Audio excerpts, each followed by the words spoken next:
ঈদের দিন আপনি আতর সুগন্ধি মাখবেন, আতর সুগন্ধি লাগাবেন গায়ে, পরিষ্কার পরিচ্ছন্ন হয়ে গোসল দিয়ে গায়ে আতর সুগন্ধি লাগাবেন।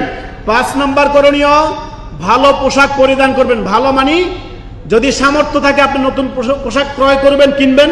আর যদি সামর্থ্য না থাকে, আপনার যে পোশাকটা আছে, ধরেন আমার 3টা জামা আছে, 3টা জামার মধ্যে সবচেয়ে ভালো যে জামাটা আছে ওইটা আমি পরিষ্কার পরিচ্ছন্ন করে আমরা ঈদের দিন রেখে দিব, আমি ঈদের দিন এটা পরিধান করব।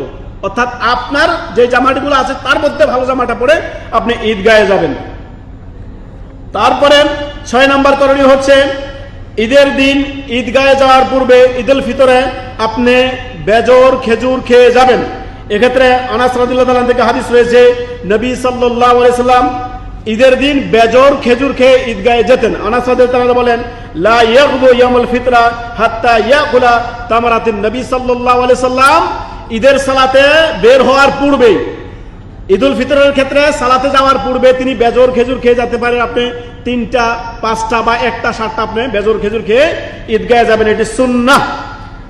আর ঈদুল আজহার ক্ষেত্রে আপনার বাসি পেটে যাবেন, খালি পেটে যাবেন, এসে কুরবানি করে তারপরে ওই মাংস দিয়ে আপনি খাওয়াটা হচ্ছে সুন্নাহ। আর অন্য খাবারও খেতে পারেন, তবে ঈদের সালাতে ঈদুল আজহার ক্ষেত্রে খালি পেটে যাওয়াই হচ্ছে আপনার সুন্নাহ। আসুন